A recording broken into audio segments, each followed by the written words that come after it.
Interview, vidéo. Le dandy de la 3e saison de The Voice entend bien devenir le prochain représentant de la France à l'Eurovision. Il vient de franchir la première étape. Je suis ravie mais j'ai toujours de la retenue car à côté de moi, il y a 4 candidats déçus. C'était un vrai pari de venir avec une chanson qui peut être considérée comme très classique, très cliché. Cette première victoire signifie qu'il y a de la place pour de la musique comme ça. Oui, au lendemain du coup de fil qui me proposait de participer au concours. Toutes ces villes européennes que je cite sont les premiers mots qui me sont venus à l'esprit quand je me suis imaginé sur la scène de l'apostrophe. Il y a un côté franchouillard et traditionnel mais c'est assumé. Le deal c'était de faire vraiment un truc qui me ressemble et dont je suis très fière. Tant pis si je perds la finale pour ces clichés. Il y a pas mal de messages déguisés dans ma chanson.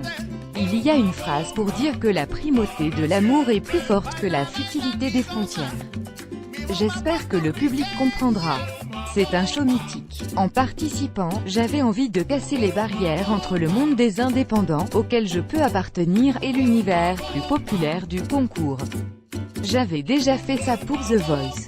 J'ai composé ma première chanson à 4 ans. Je tapais sur une poubelle Mickey et je chantais You, Baby, I Love You devant mes parents. J'avais même piqué à mon grand-père un costume que depuis. Après cet épisode, j'ai toujours écrit des morceaux. Après, ce n'était pas forcément très accepté dans ma famille. Je viens d'un milieu où on ne conçoit pas pouvoir vivre de la musique. Ma mère est orthophoniste, mon père était juriste. Du coup, avant de pouvoir en faire mon métier, j'ai fait plein de petits boulots. J'ai été déménageur, manutentionnaire et chef cuisinier dans des restaurants au Canada et à Paris.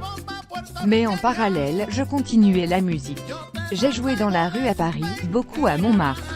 Et, un jour, on m'a contacté sur Facebook pour que je participe à un excellent souvenir. J'étais, dans la saison D, l'équipe de production me laissait une vraie liberté artistique. Seuls les battles pouvaient m'agacer car on était en compétition les uns avec les autres.